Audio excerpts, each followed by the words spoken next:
To get started, it's always very difficult to know where you start telling your story. And I don't know if you're familiar with the comedian called Michael McIntyre. Have you seen his shows on TV? He's an English comedian, and he tells a story of when he gets off the plane and he lands in Ireland, and the first person he meets is the immigration official, and in a very thick Dublin accent, the immigration official says to him, "What's your story?" And Michael McIntyre didn't realise that this is actually a way of greeting people in Ireland, and sometimes it gets shortened to story. And I suppose we all have a story, and this conference is focusing on our stories of belonging. And as I share with you our story of change and transformation, you can think about how this relates to your story and your roles here today. And I'll just put my hand up that I am a service provider, so I will be telling the story through the lens of a service provider, but I hope that that still connects with you. One of the things I won't be doing is putting in football references, so I thought we were a country that was great for our soccer and football and our GAA and rugby, but I cannot match what you have here. But we do have a very long tradition in Ireland of storytelling, and there's an Irish word for that called the Shanakees, and over generations they were the people that passed down stories, and I suppose the stories often got embellished for entertainment value. But this afternoon I want to share with you our real story of change, which is really messy. It's a story of struggle, of failure, of hope and joy as we see people enjoying the good things in life. So it's very much the unpolished version. I've gone to many conferences, and you usually get the very glossy story of how people have figured out some amazing things for people in their lives, and I suppose we want to kind of give it to you the messy bits as well. And we're sharing with you Cheshire Ireland's story because we figured out that there are better ways to support people outside of institutions, and we'll take you through what we did and what we learned along the way, and what change actually looks like in people's lives through hearing some of their stories. And then tomorrow in the workshop, as Deb mentioned, we'll focus on the how that we did it. So you set a really good tone this morning, so it might be all downhill from this point in. So it's not too late for me to go home, Deb, if that helps. So just to share with you a little bit about Ireland, our population is about 4.9 million, and I learned that the population of Melbourne is about 4.4 million, so I was quite surprised by that. And I've met a couple of people here today who tell me they're a 3 or 4 hours drive from Melbourne. So if you travel that far in Ireland, you actually kind of fall off the edge. So I think our geography is very different to yours. There's about 600,000 people with disabilities in Ireland, so the statistics say. And we spend about $1.9 billion on disability services. So money isn't the problem in Ireland, it's the thinking about what we do with the money. And 85% of that funding goes on salaries, which is quite staggering. There are 2,885 people with disabilities living in what we call congregated settings. So we don't kind of use the word institution because everybody knows what that conjures. So we call them congregated settings, and the definition of that is 10 people or more living together. So do you have congregated settings in Australia? Yeah, okay. Back in 2011, the Irish government published a policy that said by the year 2018, no person with a disability should be living in a congregated setting. So it was a 7-year plan for people to move out, and we're 3 years down the road, and at the end of last year only 64 people had moved, and in actual fact more people had died than had moved out of the institutions. So it's pretty critical that we try and implement that policy, and policy in itself is no good. You know, the practice is quite poor in implementing that because people really don't know what to do. And just to give you some sense of the statistics, there was a report done a couple of years ago in Ireland about the quality of life for people with intellectual disabilities, and it was reporting on the outcomes, and what it said was over 30% of people over 40 with an intellectual disability in Ireland living in residential care don't get to choose what they eat. 30% of people don't get to choose what they watch on TV. 45% of people have no choice on when they go to bed, and 75% of people have no choice on where they live. Can you imagine not being able to choose where you live? or who you live with. It's hard enough living with the people that we do choose to live with. So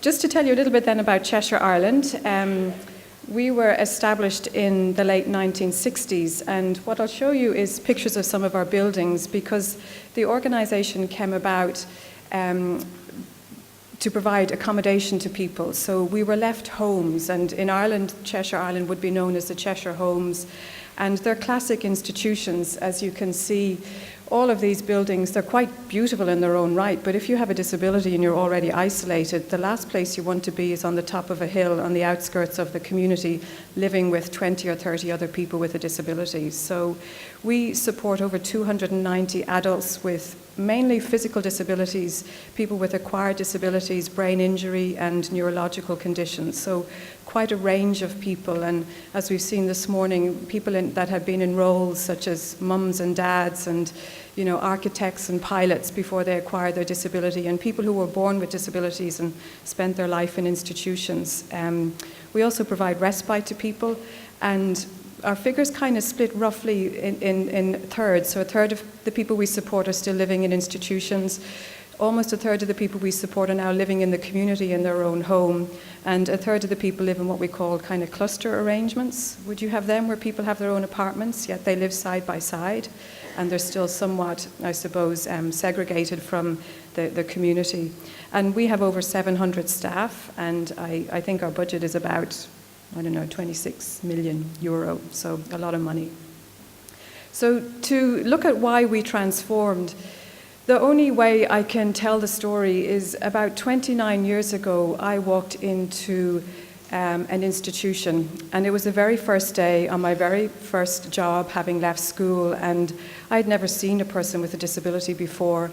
And I walked into a dormitory-style room, and I saw men and women and boys and girls and teenagers, and there was nothing but a line of beds, and the people were talking and laughing, rocking, crying, making strange noises.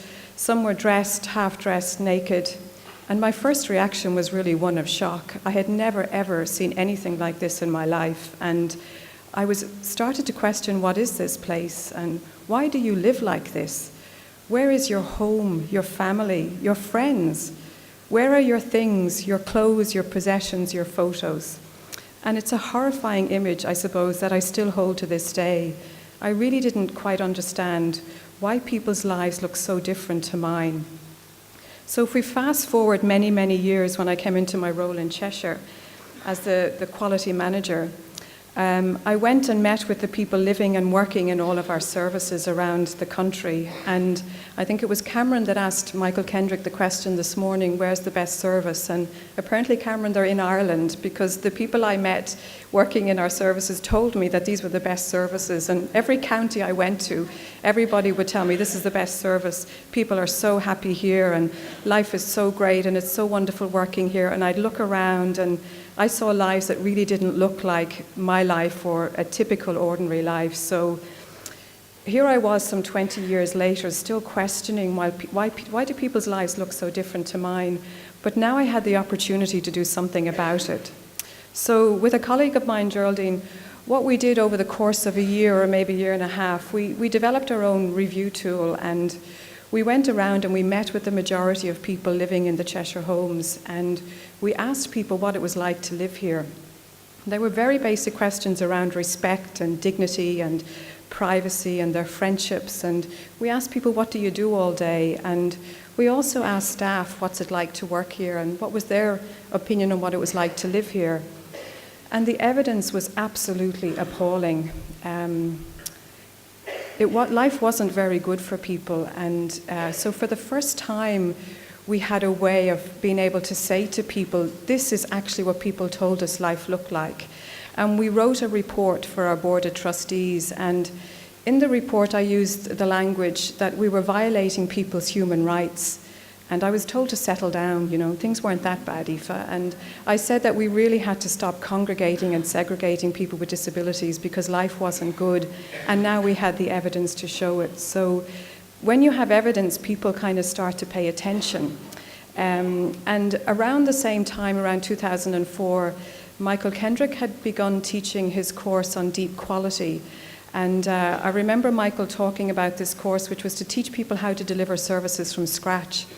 And I thought, what a great idea. And I remember going to my colleague and saying, do you know there is a course that will teach you how to develop services from scratch? We don't actually have to start with the building. We can make this for each individual. And people didn't really get the excitement of that, but I knew there was something in that for us. So in 2005, we had about 13 people across the organisation do that 2-week course. And you talked this morning about the need for providers to kind of deprogram where they were coming from. And that was a very important time for us in the organisation, because we learned how to develop services from scratch. And we invested in that course for a couple more years. So, and around the same time, one of our homes over in County Mayo was sinking. So there was a problem with the physical building, and my colleague said, you know what, we've got to close the home because the building's sinking. And I remember they called me as they were heading west, and they said, Aoife, we're going to talk to people and we're going to tell them the home is closing, because they knew I'd be quite excited about that. And I said, and where's your plan? And they said, no, we'll be grand. We don't need a plan. Sure, we'll just go and have a chat with them and all will be grand. And 8 years later, the remaining 3 people moved out of the home. So while we were getting this evidence and while we were starting to close the services, it wasn't because we wanted people to have a better life. It was because the building wasn't right. And we got into a lot of strife doing that work with individuals and their families, and rightly so. They were very angry because we came and told them the home was closing, and we really didn't have any other plan. We really didn't know how to do it. So the most progress came in the last 2 years of that work, when we started just to sit with people individually and with their families and with their advocates, and we started to try and figure out what a good life looked like for each person. Our plan at the time, back in 2004, was to build a new development, but that fell through, so we were kind of stuck, and we had to try and figure it out, one person at a time. So as you'll see here, the form, inform and transform is really about you gotta have some sense of there's something wrong here, and you gotta have some evidence and some know-how as to how you're going to make that change. And I suppose that's how we started. And this is the story of Anne, who lived in that home in Ballina. And Anne lived there for 14 years. And at one time, she would have shared that home with over 20 other people with a disability. And in December 2011, after many years of talking and planning and of nervousness and excitement, Anne moved into her own home in Ballina, and as she says, got a life. And this is a picture of the home. It's not a great picture, but it is one on a hill on the outskirts of a community. And this is a photograph of the house that Anne moved into. And Anne's life today is quite extraordinary in that now, as a woman in her early 50s, she gets to do the ordinary everyday things that we all take for granted. So I suppose what we've seen is a transformation in her lifestyle, her presence in the community, in her roles, which I'll go through with you, and with her family involvement. And what Anne says about moving into her new home is, I love the independence I feel in my new home, being able to wheel myself into my own shower and walk-in wardrobe and pick out my clothes for each day. I also like having my mother and sister over to visit and having the spare room in my house in case they want to stay. My favourite thing about having my new home is sleeping in my double bed, something we all take for granted. So what we can see now is Anne is able to entertain in her own home, and she did have her sister come and stay for the first time at Christmas, and that's a very ordinary thing that we all do, is invite our families to stay with us. And Anne's neighbours drop by and talk to her about what's going on in town, and Anne's always in town, because anytime I drop in to visit, she's never there. And she loves going out to dinner and to the local pub for a sing-song or karaoke, and she also goes to her local church where she enjoys being part of the choir. And Anne, like a lot of women, loves to go shopping, and particularly picking up things for her home. And her walk-in wardrobe and her ensuite and her recent trip to her cruise to Barcelona is the envy of many. And it's not often that we get to envy the lives of the people that we work with, but I've seen her walk-in wardrobe and it's pretty cool. So today Anne is supported to be in valued roles such as a sister, a friend, a neighbour, a churchgoer, an international traveller, a customer in her local community and homemaker. And Anne's life today looks similar to a typical life of a woman her age. And she tells us that she doesn't want to go back to her own home or her life. And that's something that we'd hear people say a lot. Once they move, there is no way that they'd go back. And here's a wonderful photo of Anne with our Taoiseach, which is our Prime Minister, Enda Kenny. And Anne got to share her story with Enda Kenny about 2 years ago at an event that we had. And they're both from the same county, so Anne got to invite the Taoiseach to her home, but he must have got lost along the way because she's still waiting for him to come. But it's a great photo, and she was most comfortable sharing her story. So we had a little bit of experience. It took us a while. We really weren't sure what we were doing. And at around the same time, we also made the decision to work with individuals in a home in Dublin called the Barrett Cheshire Home. And you'll see it here. It's the building on the end. So it's a 5-story building, and probably not the best building to be in if you have a physical disability. And life for people in that home wasn't very great. And when we did the review with people and asked them what it was like to live there, one of the people said that there's no room to bake, to cook, to have pets, to have children, to entertain, to have family visit and stay on the couch. So again, all the ordinary, everyday things that we take for granted. And we took the decision back in 2007 to work with people and individualise their service because we knew life wasn't good for them and we had the evidence. And our plan at the time was to sell the building. It was worth about €4 million because we were in a boom, and we thought, happy days, we're going to be able to sell that home and invest that money in buying property for people. But the housing market crashed, and we were left with no other plan B. So again, doing the work with the individuals in that home was really, really difficult. And one of the people living there wrote a letter to the board, and she basically said, back off, you guys. You know, you've come in here, you've told us you're going to individualise our services, you've told us the home is going to sell, we've seen the for sale sign, and nothing has happened. And that's been a very stressful process for us. And so we had to really go back and think about how are we going to do this work. And people really became part of taking control of their own lives and working with us. And the strategy we had to take then was to support people to acquire social housing. And we have a DVD that I just haven't been able to figure out and make it work to show people's stories. So I don't have any stories to illustrate what life now looks like for the 12 people whose services were individualised. But I suppose they're living in their own homes in the community, and the challenge today is still about protecting and developing and maintaining valued roles for those individuals. And just out of interest, the home did sell about 2 years after everyone moved out, and I think it was for something like €600,000. So, and the people that came in did it up and made a whole pile of money, and so it wasn't a good strategy to rely on. So here we were on the road to transformation. It was looking okay. We had proof of concept. People were beginning to see that it was possible for people with a disability to have a better life outside of the walls of the institution. And it also wasn't costing us any more money, which was really important. But we were still battling amongst ourselves, and we were questioning why change. And there were many, many people that still needed convincing. We had been in this residential model for 50 years, and it was still dominating what we do. So at all times throughout the change, we had to keep checking in with ourselves to see, why are we doing this work, and why can't people continue to live in the homes where we reckon they have a good life? So here's what we did, and I suppose I need your help to do this bit of it. Hang on now. So this is the exercise that we do, I suppose, with our staff and amongst our management team from time to time. And Deb asked the question this morning, what are the good things in life? Can you remember what some of those things were? Relationships, friends, support, yeah.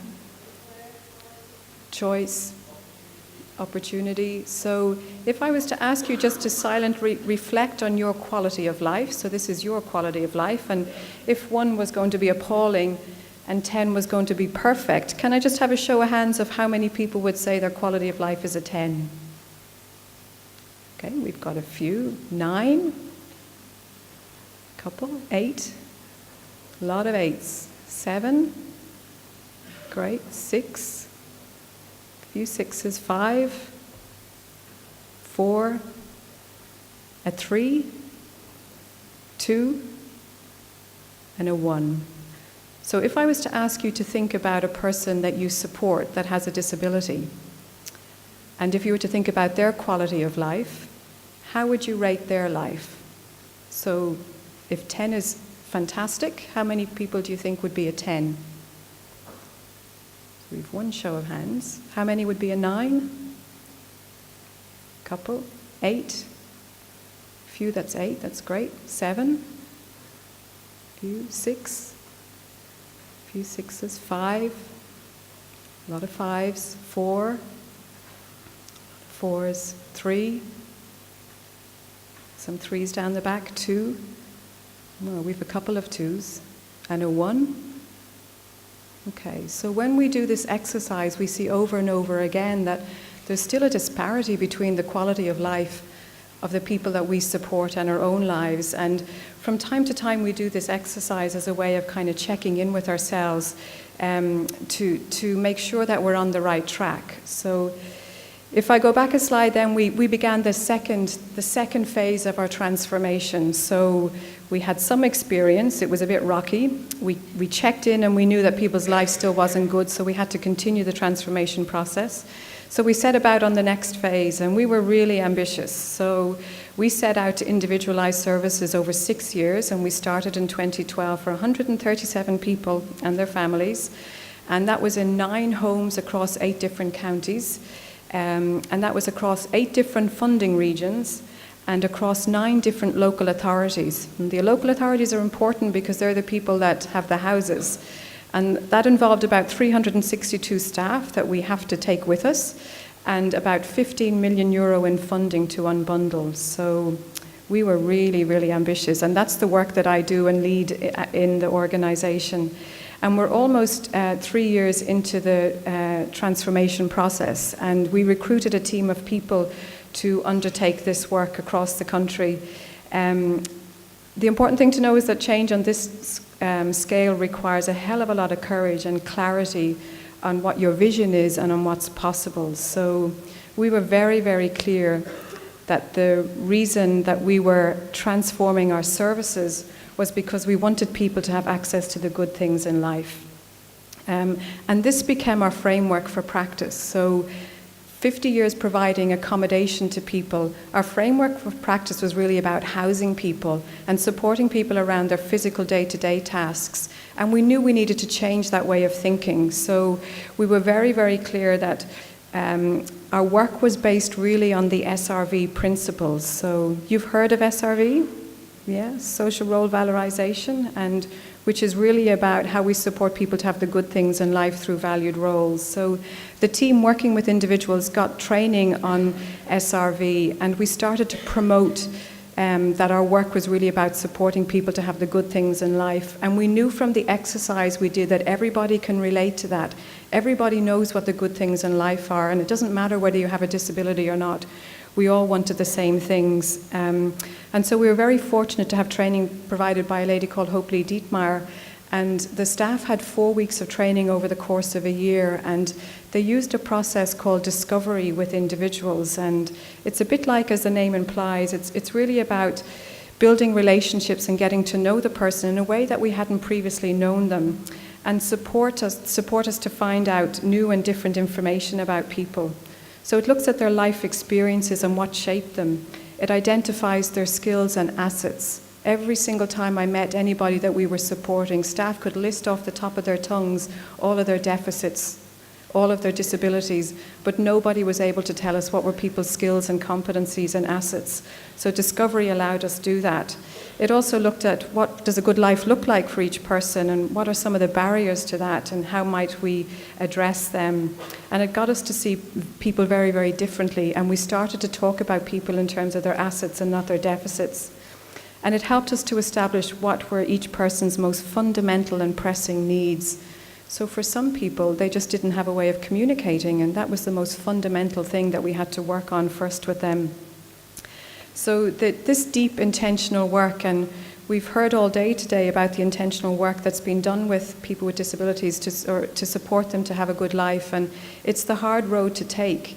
But what we found, that this was the most valuable piece of work, and we actually found that we didn't know people at all. Actually, we knew very little about people. And while we knew a lot about their personal intimate care needs, we were unable to list off the tip of their tongues their positive qualities and what contributions they were able to make to their communities. And sometimes this was the first time that the person actually had that deep intentional work done with them. So over the course of the last 3 years, the good bit of the story is that many good things have happened for people. We have now evidence that there have been very good outcomes for people. And things such as people's health has improved, their image has been enhanced, the families have become more and more involved in people's lives as they have moved out, because going to somebody's home is a lot easier than walking into an institution, and the people that have moved are now able to host their families. We've seen people grow in terms of their emotional well-being and their confidence. So we talked a lot today about the importance of working with people to develop and support their self-esteem and confidence. And really, it always strikes me as ironic, because those soft skills are actually the things that are hardest to develop in people. And the thing I notice most when I meet people who have moved is their posture and how they carry themselves. And before, they would have been sitting in their wheelchair and slumped over, and people's physical posture has changed when they've moved. And people have developed more skills because they're out having to do their banking and doing their shopping and doing their own cooking. And over the last 3 years, we've supported 22 people to move, which has been a huge achievement. If you think across the whole of Ireland, only 64 people have moved. So that's kind of the good bit of the story. The organisational transformation bit means that it isn't just about working with the person and their family, it's also about working with every aspect of the organisation, the staff, the managers, the system, the processes, the culture, and this became the most difficult part of the work. So do you know what this sign is? Warning. Yeah. So anyone who has tried to undertake change of this size, you need to know that it's very, very difficult, and it should come with a warning sign. You ignore this at your peril, and there will be resistance. And what we were trying to do was counterculture. There were still a lot of people in the organisation that wanted to hang on to the accommodation model. And you need the buy-in from the top down, and this takes time and investment, and you need a no-wavering approach. What we found is the work exposes everything that is dysfunctional within the system. So can you imagine how threatening that is to all of us? Such as the fact that the 24/7 cover that we say people have in residential homes can actually mean like people having very little support during the day when you actually boil it down to it. And that some people are under-supported and over-supported in different areas, and that sometimes the rosters are based around the staff needs. Imagine that, and not actually around the needs of the individuals. And that there are inequalities in how people are supported. Some services were better funded than others. So we found the work very difficult from an organisational point of view. And what we had to do was continue to provide argument and logic and evidence and persuasion and stories and examples of why this was the right thing to do. And we're still having to do that today. And what has worked most for us is being very clear about our framework of practice, holding on to our vision of a good life for people and trusting the process. And here's what the process actually looks like. So this is Fisher's chart of the process of transition, and I'm not sure if you can see that from there, but you'll see under the line is kind of the emotions that people are feeling. And for the people that we were working with and their families, there certainly was a lot of anxiety. Why are you doing this? I can't cope with this, with my home being closed and having to be asked to be moved. And a lot of people were quite happy. They were saying, at last, there were people that used to come up to me and say, get me out of here. So for a lot of people, they were actually quite happy. There was a lot of fear. People just didn't know what to expect. And we were asking people to give up everything that was familiar to them, their routines, their physical environment, everything that they knew, the people who support them, to go into a place and maybe a community that was unknown to them at this point. People were threatened by the work, and that was mainly staff. Will I have a job? And we felt guilty a lot of the time because we could see the damage that our congregated services were doing to people, and we couldn't work quick enough to get people out. And we knew that if we supported people differently, their life would get better. There was also a sense of disillusionment. it took us a long time for the first lot of people to move, and people started to really question, well, is this really going to happen? And there was a lot of hostility as well in the process. And then gradually, as people saw people moving and saw their lives looking better, people began to accept it, and there was a kind of moving forward. So that's very messy. Can people identify with that? Yeah. And it's actually about life too, isn't it? And so these were the experiences for the people we were working with, for the families, for the staff, and for the organisation.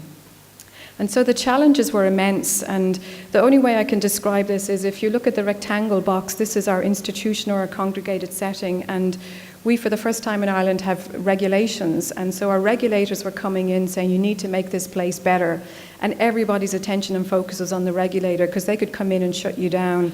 So we were trying to make the institutions better, and the triangle is really the work that we were trying to do in moving people out. And there were times where we were competing with each other. There were these awful tensions, and still are, within the organisation. And a lot of that was to do with the time it was taking us and also the cost. So there were people brought on board to do this work, and we got a funding. We got the largest grant in Ireland to undertake this work, and we said to the funders we'd move 60 people in 3 years. Sure, we hadn't a clue. Like, we plucked that figure from the top of our heads, and they kept us to that, and they only measured one outcome, which was people moving. And we developed 26 indicators of success because it was really about supporting people to have new opportunities, to see them grow in confidence and help them to develop their competencies. And the quality of what we were doing was at real risk. To do this deep, intentional work with people, it takes time. You can't just walk into someone's life and say, where do you want to live? Okay, here's your house, and off you go. We really had to work slowly through that process with people. So it became a precarious balancing act between maintaining and improving the existing services in the homes while at the same time winding down the services. And we were kind of getting nowhere fast.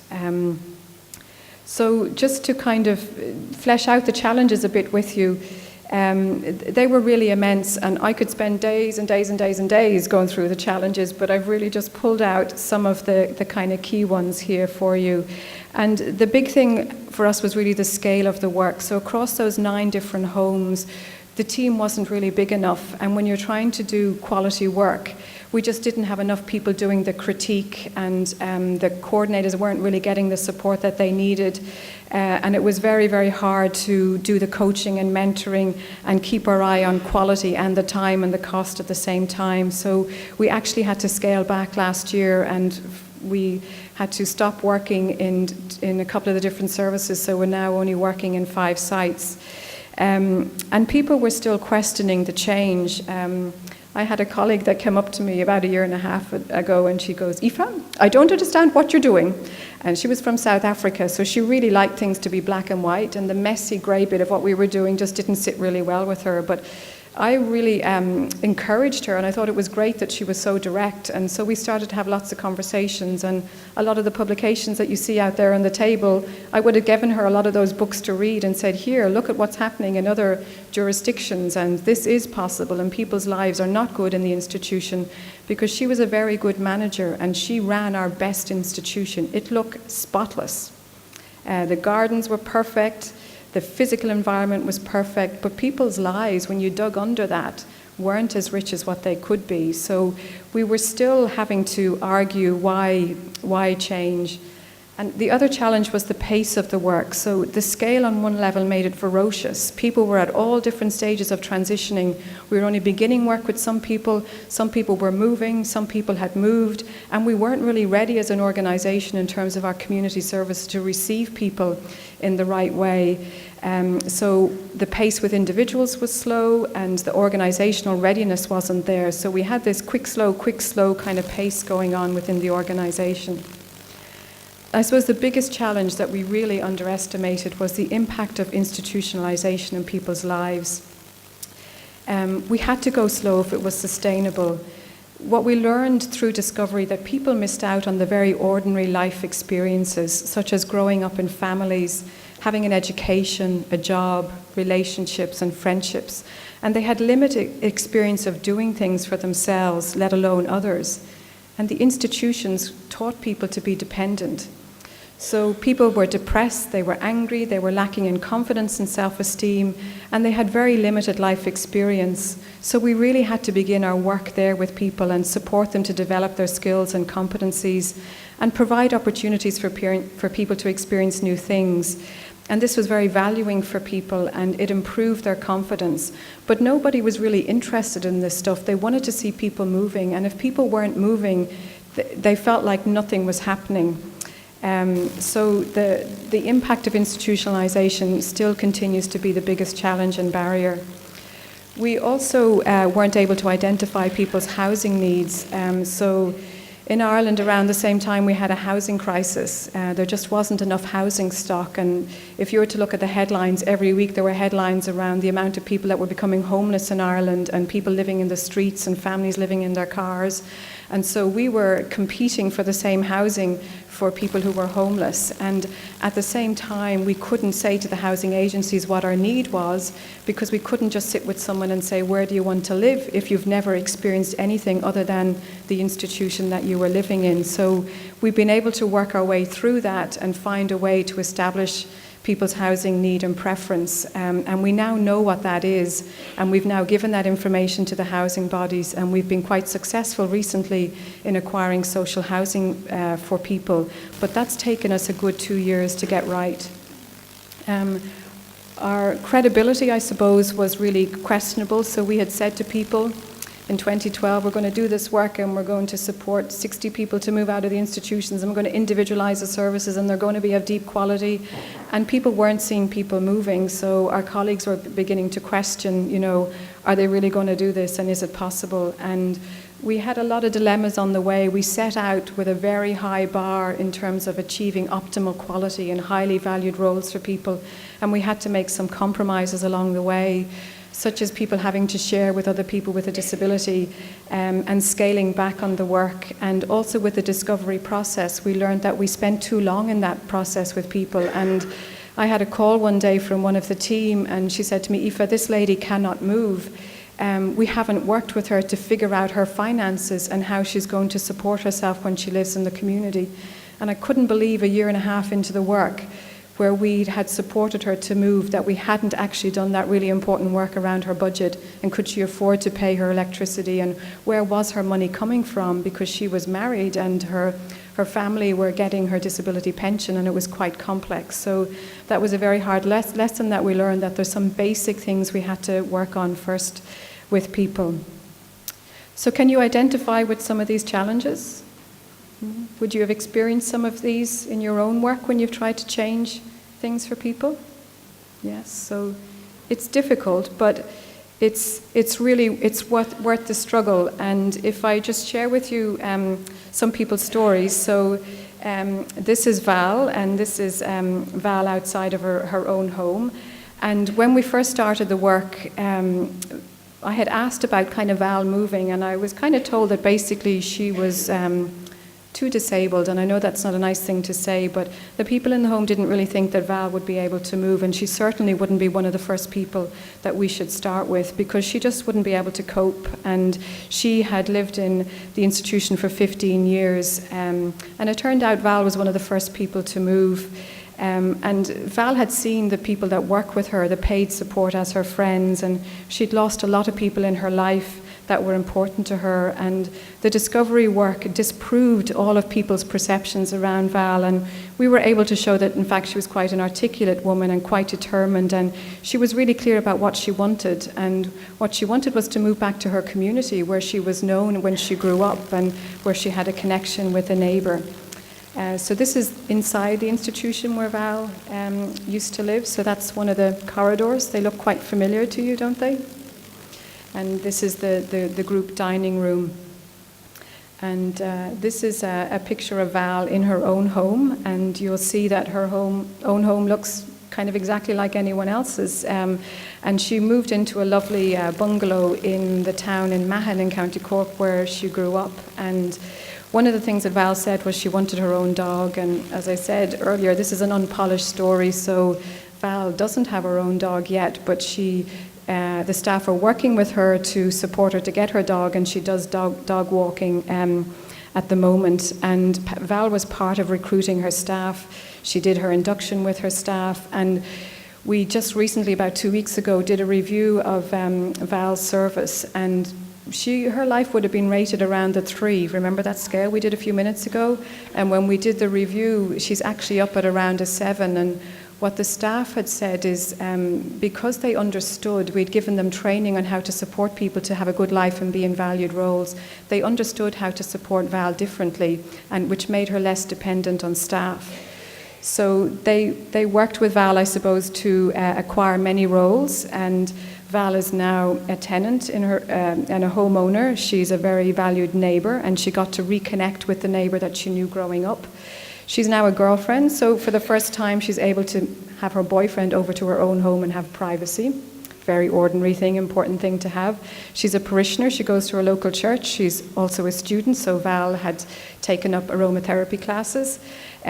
She's a gardener, a dog walker, and she's reconnected with her cousin. But I suppose one of the most significant things about Val's move, her mum died when she was living in the institution, and Val never knew where her mother was buried. And the staff working with her helped her find her mum's grave, and every week she goes to visit her grave, and that is one of the things that has really made her life richer. And I suppose in Ireland that's a very valued thing for people to do, and for a daughter to do for their mother. So that's Val's story. So just to share another story with you, this is Catherine, and this is Catherine outside the institution in County Mayo. And just to say our story is messy, this building actually looks quite okay, but this was an extension we built onto the institution in about 2009 because we thought that was a good thing to do. So as we were closing down homes and trying to individualise services, we were also building onto the institutions, because remember, we came from 50 years of buildings. So this is Catherine, and Catherine was placed in an institution at 4 years of age. So she was separated from her family at such a young age, and at the age of 18 she came to live in the Cheshire home, and she was living there for 26 years.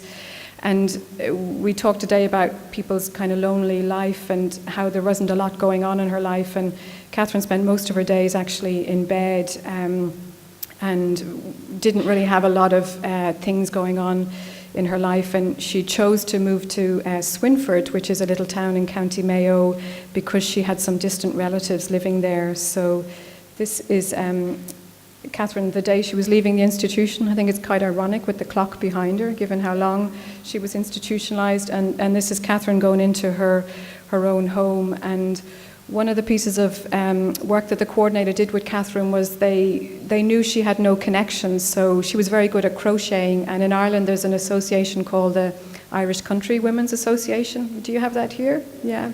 And so there was a lot of work done to support Catherine to become a member of that group, and they talked about how she might want to introduce herself, and she was very clear she didn't want to say she was from the institution, that she was going to be moving in the house down the road beside Tesco, and Tesco's like our big kind of Coles, and they did a lot of work to make sure Catherine was confident as she wheeled herself into the meeting, because when she's out in her wheelchair she doesn't have a lot of confidence, and they talked about where she wanted to sit, and so she still attends that group now. And her most prominent roles for Catherine is really as a homeowner and tenant, as a club member, a neighbour, a sister, because she's reconnected to her brother. And I suppose that's Catherine's story in her own home. And the challenge for us is that we still need to work hard to support Catherine not to slip back to how life used to be in the institution. And there was a period where she started to spend days in bed because there was a change in her staff. So, you know, that taught us a lesson that you can never really take your eye off the ball around the quality, and you always have to keep working on that. This is John, and John is just the most loveliest man you could ever meet. And when we started to work with John, there was this photograph in his room of this lady, and there was about 70 people that worked in the institution, and nobody knew who this lady was. And we found one staff member who was able to identify her, and it turned out her name was Geraldine. And it turned out that 30 years ago, Geraldine's parents used to volunteer in the home, and she came as a child, and she kept in contact with John. And so John uses a communication book to communicate. So the coordinator working with him helped him re-establish his friendship with Geraldine over the course of the time they were working together. And this is a photo of the institution where John lived, and this is a photo of his bedroom. And John used to communicate using a book that had pre-programmed sentences. So can you imagine if we all came here today and we could only use sentences that were already written out for us? So the work that was done with John was to help him use an iPad to communicate, and he told his story to the team that were doing this work, and he had a man with a Cork accent put his voice on the iPad, and he did a sterling job that day presenting his story, which was really great to see. So his friendship with Geraldine has just grown and grown to the extent that he asked her to go to a concert. And I doubt that you've heard of Crystal Swing here in Australia, but I can remember Bob Downs from years ago. Do you remember Bob Downs in Australia? Well, this is Ireland's answer to Bob Downs, the cheesy grin. But John loved this group, and he invited Geraldine to accompany him, and he got to meet the lead singer. And this is Geraldine's partner, Sean, and her son Raymond. And what happens now is John goes every Stephen's Day to visit Geraldine, and for the first time he's supported to buy a present, which is what you do when you spend Stephen's Day or Boxing Day with your friends. And this is the home where John moved into. And this is a cool picture of John who did some kayaking with some volunteers in the Irish Air Corps. So our key learning, there's been much over the last few years.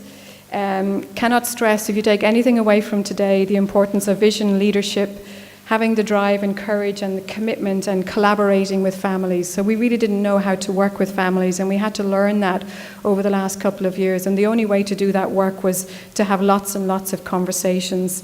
You need an integrated team, so we set up as a project separate to the day-to-day work, and now we have one transition team in each of the services. What we also learned is transition begins where the person is at, not where you want them to be. It takes time, so we had to work at the individual's pace. You are learning also to do something new, and you will make mistakes.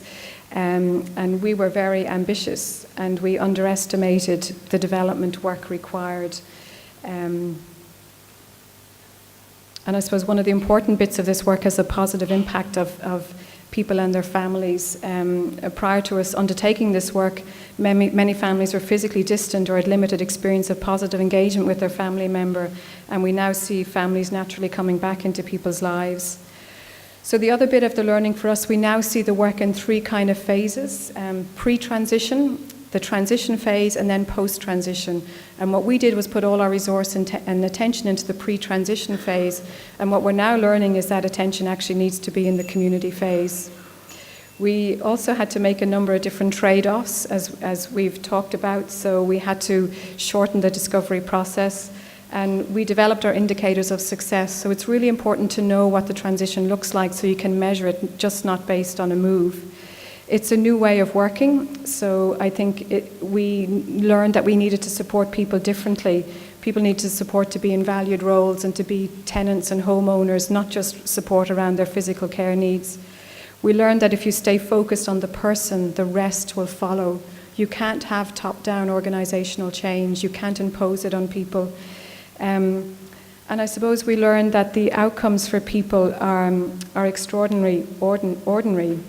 And I kind of want to leave you with the question of why is it so hard to do the right thing? So just to finish and to keep the story real, what you need to know is we struggled to create and maintain valued roles for people, and we're still struggling with that, and to deliver quality individualised services. And this will be our lifetime's work. But we are transforming, and people are having much better lives. The biggest thing we have had to change is our values, attitudes, beliefs, and assumptions about people, what's possible for people with disabilities. So our work today in Cheshire is simply about getting the good life for people. I think we are now at a point some 12 years down the road on the journey of transformation to say that our uniting vision is one of equality and humanity, to be loved, to belong, to make a contribution, and to live our best lives. We flourish when we share our humanity in community with others. So thanks to John and Val and Catherine and Anne for sharing their stories, and thank you for listening.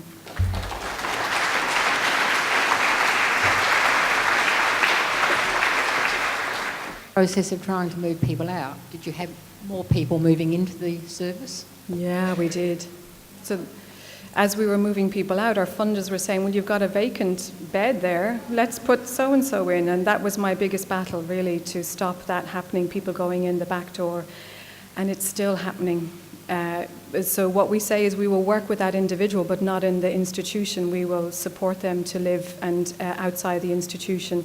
But when you have people in crisis and our funder is holding us to ransom, there have been people that have come into the home, and most frustratingly, there's 2 services that will close now in the next couple of weeks, and there's one person that's just gone in there now in a crisis situation. So we're going to have to work with that person to find them a home outside of the institution. That's been really frustrating. So yes, that has happened.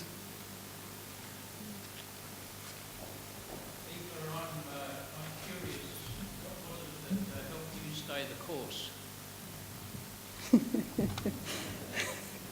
I won't say what first came into my head. I think it's going back all those 29 years ago, that very first day walking into the institution and seeing people's lives different just because they had a disability. I think that's my values, that we all are entitled to a good life, and that's what's in my heart, that's my passion, and that's what keeps me strong. And I've seen it happen for people, and until it happens for the last person, our work is not done.